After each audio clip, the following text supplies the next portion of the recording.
At my birthday dinner, my sister's daughter rolled her eyes and said, "Still single at your age? That's sad." My mom just nodded. I smiled. That night, I called the bank by 8:40 a.m. Her debit card was frozen. My sister called me 31 times in desperation. I picked up the phone and she shouted, "How dare you?" This was the moment I almost exploded. It wasn't the first time they said something out of line. It wasn't even the worst thing they said, but something about it, timing, the tone, the silence that followed, pushed me to the edge. It was my 30th birthday. I hadn't planned anything. My sister offered to host a dinner at my parents' house, said it would be low-key. And just family. I figured it would be easier than pushing back. That's always been my role anyway. The agreeable one, the one who doesn't argue, the one who shows up. The dining room was dim, warm, too quiet. My brother-in-law was already 2 beers deep before the food hit the table. He mumbled something about getting older, and never looked up from his phone. My mom had made a pot roast and a cake, and my dad kept himself busy pretending to care about a baseball game in the next room. It was the kind of gathering where no one really wanted to be there. But we all did it because that's what family does. Avis sat across from me, still in her hoodie, tapping away on her phone. She didn't even look up when the cake came out. My mom lit the candles anyway, and said something like, "Make a wish." I blew them out. Everyone clapped. Free, dry, unenthusiastic collapse. Then Ava glanced up and said, "Still single at your age? That's sad." My mom nodded. Just nodded. Like it was true. Like it was some inevitable disappointment I had become. No one else said anything. My sister reached for her wine. My dad coughed. Her husband laughed under his breath. I smiled. I always smile. I cut myself a slice of cake, said, "Thank you," pretended it was delicious. I helped clean the table afterward. I even hugged them all before leaving. But in my head, I was gone the second Ava opened her mouth. When I got back to my apartment, I didn't turn the lights on. I sat on the couch and stared out the window for almost an hour. I couldn't stop thinking about how many times I had helped that girl. Eva, when she was 15 and crying because her parents were screaming at each other again, picked her up and took her out for ice cream. Me, when she didn't get into her first choice college, who stayed up proofreading her essays for the next round of applications. Me, who pays half her tuition now, every single month without ever being asked me. I've been the emotional support system for a family that never once offered me the same in return. My sister leans on me like I owe her something, like her life falling apart is somehow my responsibility. Her husband barely works and spends most of his day drinking. She says she's scared of him, but not enough to leave, not enough to stop defending him. And when she needs money, when he can't pay for groceries or gas, guess who gets the late-night texts? And I've never said no, not once that night. I opened my laptop and logged into the joint account I created to help cover Ava's college expenses. It had a good chunk sitting there, more than enough to get her through the next semester. She had a debit card tied to it. I called the bank. By 8:40, the next morning card was frozen. By 9:12, I had 17 missed calls. By 11 o'clock, it was 31. I finally answered. My sister didn't even breathe. She went straight into screaming. "How dare you? What the hell is wrong with you?" I didn't raise my voice. I just told her the truth. I said I wasn't interested in continuing to support people who didn't respect me, that I was done pretending I was part of something that only took from me. Then I hung up. She kept calling. Then came the texts. Walls of them. At first begging, then blaming, then threatening to tell our parents what I've done. One of the last ones read, "You're destroying her future because you can't handle a joke. Pathetic." My dad tried calling the next day. Said we should meet. Talk it out. I said I had plans. I was making a list. Every time I had to them, every obligation, every single thing I did out of guilt or habit, and crossing them off one by one. They thought I wouldn't do it. That I'd get angry, then calm down like always, that I'd eventually send the money again. But this time was different. This time, something broke. And this time, I wasn't going to fix it. After that call, there was this strange, heavy silence. Not in the world. And me, I expected to feel guilty. I thought I might regret freezing Ava's card, cutting off that support. So suddenly. But I didn't, not even a little. Instead, it felt like the first breath I'd taken in years. Text from my sister didn't stop. She tried every angle. First it was panic, even needs books, she has midterms. This will ruin her semester. Then it turned to guilt. You promised to help. And you're better than this. And finally, rage. You're just bitter because no one wants you. And don't punish Eva for your lonely life. I didn't respond to any of it. I wasn't done yet. That afternoon I logged into the autopayment Port Allied set up for her car insurance. The one I'd been quietly covering for nearly a year, canceled it. Then I called the advisor at Avis University and removed myself from any financial responsibility. No more tuition payments, no more textbook money, no more backdoor favors or polite extensions through me. By the end of the day the bridge was in flames. My phone rang non-stop. My sister Eva, even my brother-in-law once, which was almost laughable. I didn't answer not until the next morning. When I got a call from an unknown number, I didn't recognize. It was Eva, using someone else's phone. She didn't yell. She cried, said she didn't understand what she did wrong, that she was just joking, that she didn't mean it like that. I didn't say much back. Just that maybe if she wanted to be treated like an adult, she should learn how to speak like one. Then I hung up. That same night, my sister showed up at my apartment. She didn't even knock at first. Just started banging on the door and yelling through it. Like a lunatic. My neighbor peeked out of his door, then closed it again without a word. I opened it. Barely, she shoved her way in. She didn't ask how I was or what was going on. She demanded to know when I was going to snap out of it. She called my reaction childish, vindictive, and completely out of proportion. She said, I had no right to punish Ava for one comment. I asked her if she thought what Ava said was okay. She dodged the question, said, it wasn't nice, but she's just a kid. Then she asked the real question, the one she came for. So are you paying tuition or not? I told her no. She actually laughed. Said I was being ridiculous, that Eva would have to drop out and it would be my fault. That's when I lost my patience. I told her that her entire household had been using me like a backup generator, that I was tired of being their emergency plan, that her drunk husband can figure out rent on his own for once.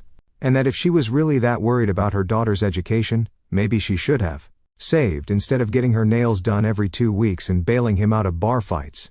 She didn't like that. She said some things I won't repeat. Then stormed out. Slammed the door so hard the frame cracked. For a moment, I just stood there, breathing. Then I poured myself a glass of water, sat down and looked around my apartment. It was quite peaceful. Just mine. I hadn't felt that in a long time. Later that week my mom called, said she wanted to talk, said she and Dad were coming over. I told them fine. One last meeting, one last explanation, but I already knew this time. I wasn't going to be convinced. They rang the bell exactly at 4 o'clock. Like it was some sort of scheduled intervention. My mom had a Tupperware of banana bread in her hands, like she was bringing a peace offering.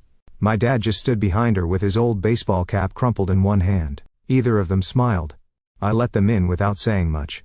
We sat in the living room. I didn't offer coffee or water. I didn't pretend to be glad to see them. I think they noticed my mom got right into it, said she didn't understand what had gotten into me, that I was acting strange. Coal. She called it. Then she asked what this was all really about. Was I lonely, depressed, feeling the weight of turning 30? I didn't say anything at first. Just let the silence sit for a minute. Then I told her this wasn't about a birthday. This wasn't sudden, this wasn't a phase. She said, Ava didn't mean what she said, that teenagers talk like that sometimes, that it wasn't personal. I asked why. She nodded. Why she didn't say anything at the table. Why no one said anything. She gave that same tired excuse. I've heard my whole life. I didn't want to make things uncomfortable at dinner, as if I hadn't been sitting there in full view being humiliated. And not a single person had the decency to call it out. I looked at my dad, hoping for something, anything, some sign that he got it. He said, how your sister is. There it was. The family motto, the phrase that had been used to excuse every guilt trip, every manipulation, every emotionally immature mess she created since we were kids. I said I do. And I'm tired of pretending that makes it. They both went quiet for a while. My mom tried again. She softened her tone and said, Ava was having a hard time, that she was stressed with school, homesick, overwhelmed, that freezing her card and pulling out of her tuition was a bit extreme. I asked her if she or my sister had offered to pay me back for any of it. Even once books, housing, meals, car insurance. The thousands I'd already put in, the hours spent driving calls late at night when Ava didn't know how to handle her parents fighting again. She didn't answer. She just sighed and said, family takes care of each other. I said they do. But I don't think that's what this has been. My dad tried to steer it back, said, maybe I could just take a break, skip this semester. He's back in next year. I told him there was no easing back in. This wasn't a timeout. This was a permanent change. My mom got quiet, but her eyes were sharp. She wasn't used to me saying things like that. No one was. They were used to me helping, stepping in, carrying the weight. She asked. So that's it? You're just done? I said, I'm not angry. I just don't want to live like this anymore. They didn't know what to do with that answer. They left after another 15 minutes of circling the same arguments. My mom hugged me stiffly like she was afraid I'd disappear. My dad mumbled something about keeping in touch and followed her out. The door closed behind them, and it was quiet again. A few hours later, I got a text from Eva. So, you're really doing this? I stared at it for a while. Then I put my phone down and went back to the book. I was reading. No reply, no explanation, no guilt, just peace. But even then, I knew it wasn't over, because peace doesn't come that easy when people like them start losing their grip. 3 days went by, and for a second, it felt like maybe they'd finally gotten it. No calls, no angry texts, no sudden knock at my door. But with my family, silence was never surrender. It was the pause before another punch. I knew something was coming. I just didn't know from where. Then on day 4, I got an email from Avis University. Apparently, she tried to apply for a private student loan using my name as the CO signer. She didn't ask. Didn't even text me about it.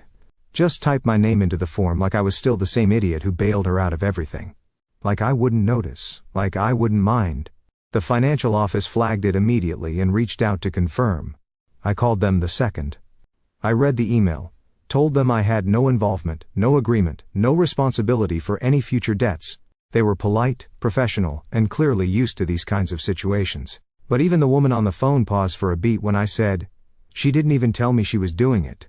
That same afternoon, I got a phone call from a number I didn't recognize. I let it go to voicemail. Later, I listened. It was Ava's roommate. She sounded tired, said Eva was spiraling, crying, slamming doors, threatening to drop out. She didn't know what was going on. But Eva kept saying, he's trying to ruin my life. That sentence landed weirdly. For years, I was the one person who never made things worse. I was the one they ran to when things fell apart. Now I was the villain because I decided I didn't want to be used anymore. Around 5 p.m. the text started rolling in again. Eva first. What is wrong with you? I'm your niece. You said you'd help me. You're punishing me for a joke. Then my sister. You're crossing a line, Colton. She's just a kid, for God's sake. Fix this today. And then, like a cherry on top, a message from her husband, the human paperweight, you need to stop this shit. You think you're better than everyone. But you're just a pathetic loser with a bank account that one actually made me laugh. But I was wrong about one thing. I thought that would be the end of it for the day. Then, at 7:04 p.m., my phone rang again. No name. Just a number I didn't recognize. I almost let it go to voicemail again. But something told me to answer. It was my dad, but not from his number and not in his usual tone.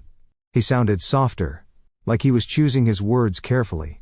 He told me he didn't want my mom to know he was calling. Said he'd been thinking a lot about what I said during the talk about how things had been between us, between me and my sister for years. For the first time and maybe ever, he admitted he hadn't handled it right. That he'd let things slide, that he stayed quiet too often. And that maybe now, he was watching me do the thing he never could take away. He didn't ask me to go back on anything. Didn't ask me to help Eva or call my sister. He just said he respected what I was doing, that it was probably long overdue that call hit harder than all the others combined. We talked for about 20 minutes, mostly in between awkward silences.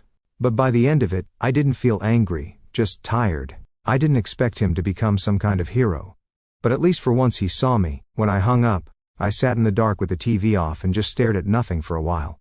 Then the next morning came. I was half dressed, brushing my teeth. When I heard it, an actual knock at the door, no buzzing, no warning. Just the knock. I checked the people, and standing there wasn't my sister, or Eva, or even my dad. It was someone I had never seen before, but she knew my name. I was brushing my teeth when I heard the knock. No buzzing, no text, no warning, just a sharp, deliberate knock at the door. I assumed it was my sister again, or maybe Eva come to cry or shout or beg. I even considered not answering. But something about it felt different. It wasn't frantic or heavy. It was steady, controlled. When I looked through the people, it definitely wasn't Eva. It was a woman. I didn't recognize late 20s, maybe holding a folder, no clipboard, no badge, not dressed like someone selling something more from a bank. She looked like she hadn't slept much. But there was a calmness about her that made me open the door. "You're Colton?" she asked. I nodded, keeping the door halfway closed. "I'm Kara. I work at the University Financial Aid Department." My first instinct was defensive. My stomach tightened. I was ready to explain again that I had removed myself from any financial obligation that whatever Eva or my sister had told them. I wasn't part of it anymore. Then Kara said, "I'm not here for anything official. I just wanted to talk off the record that threw me." She looked nervous but determined. Said she'd been the one who flagged Davis' emergency loan request. She noticed my name on the form and wanted to verify the cosign. And when she saw there was no actual signature, she started digging, not in a creepy way. She added, almost embarrassed, "I just couldn't stop thinking about it." She told me she sees cases like this more than she'd like to admit, students putting pressure on family members. Parents forced into paying more than they can afford, silent donors with no voice. But there was something about this one. She said the way Eva acted when she got the rejection, like she wasn't used to being told no. I nodded. That was accurate. Kara said she looked up my contact info on her own time. She probably wasn't supposed to, but she didn't care. I just felt like no one's ever on your side in these situations. And I guess I wanted to say, "Think you did the right thing." It was quiet for a moment. She shifted the folder under her arm and added, "Most people wouldn't have cut them off, not after all they'd given, but it's not weakness to walk away. Sometimes it's the strongest thing you can do." Then without any awkwardness she said, "If you ever want to talk more or just grab a coffee or something, I'd be up for it." She gave me a small smile, not flirty, just real, and turned to leave. No pressure, no expectation, just kindness. I stood there for a while. After the door closed, I hadn't realized how much I needed someone. Anyone to say I wasn't the villain, that walking away wasn't cruelty. It was survival. Later that afternoon I sat with my phone in my hand, still thinking about her. And just when I was debating whether to send a message, it buzzed again, but it wasn't her. It was Ava. They kicked me out of the dorm. "I have nowhere to go. Mom's freaking out. Please call me." Then another minutes later, "I'm sorry, I didn't mean what I said at your birthday. I swear." And then a final one from my sister. "You've made your point. Now be a man and fix this." I stared at the screen for a long time. This was the moment I used to cave. The moment I'd step back in, make arrangements, smooth things over. But I didn't move because something had changed. I wasn't the same Colt and they remembered anymore. I didn't reply to either of them. No dramatic message, no cold one-liner. I just put my phone down and let the weight of their words hang there without me carrying it this time. I went for a walk instead. Nothing special. Just around the block, past the same coffee shop. I usually passed without noticing, but this time I stopped. Kara was inside. She looked up from her laptop and gave me a quick smile. The kind you don't fake. I walked in, ordered a black coffee. I barely tasted and sat across from her. She didn't ask about the texts, didn't dig. We talked about music, stupid broadcasts, books we hadn't finished. It wasn't a date. It wasn't anything official, but it was easy. After about an hour, I told her briefly about the messages I got that morning. I expected her to tilt her head or say something comforting. She just said, "You don't know them anything." I nodded. And we moved on that night. I got one more text. My sister, again. "You think this changes anything? You'll come crawling back like you always do. And when you do, don't expect us to forget this." That was the last message I ever got from her. And I never responded in the weeks that followed. Eva dropped out. My sister tried to paint it as my fault to everyone who'd listen. My mom stayed quiet, probably embarrassed, but too stubborn to say it out loud. My dad texted me now and then, short, cautious messages like he was learning how to be something other than silent. It was awkward, but I appreciated it. As for Kara, things grew slowly, naturally. I won't act like it was some fairy tale. We both had our own damage, our own complicated histories. She was the first person in a long time who didn't need me to be the guy who fixes everything. She liked me without a ledger between us. It's strange starting over this way, not with some big life reset, not with the move to a new city or some dramatic goodbye, but with quiet boundaries and actual peace. I'm not saying I won't ever speak to my family again, but I'm not holding my breath. Thither, some people don't change, some people just take until you have nothing left. Sometimes the only way to protect yourself is to finally stop being the safety net. This story doesn't end with revenge. It doesn't end with reconciliation either.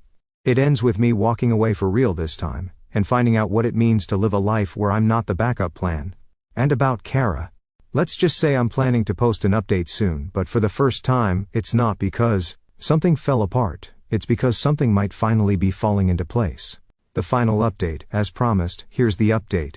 I said I'd share, if something came of it. If things with Kara turned into more than just a good conversation, and a little bit of hope, and they did. But first, let me be honest. I'm not doing great.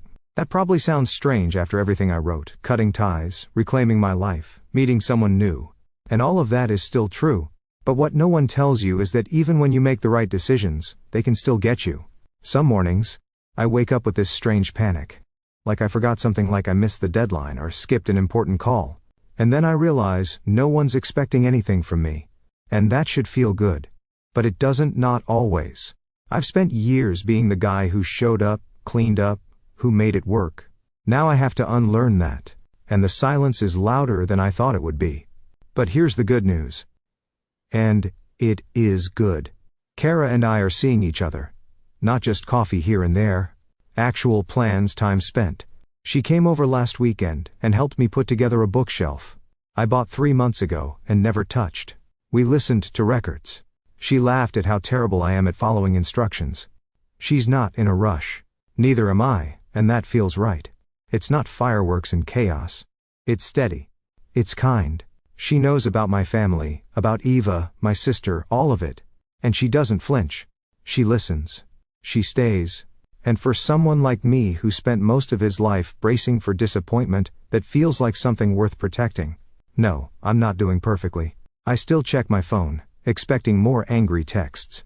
I still think about Eva sometimes. I wonder how she's dealing with real consequences for the first time. I think about my sister and whether she still believes I'll eventually fold like I always did. But I don't respond. I don't reach out. I don't go back. That's the difference now. Kara told me something the other day that stuck. She said, "You've been the emergency contact for everyone else's chaos. Maybe it's time to be the main character in your own life." Yeah, as promised, here's the update. Something did come of it. And no, I'm not okay. Not completely. But I'm free. That's better than I've been in a long time.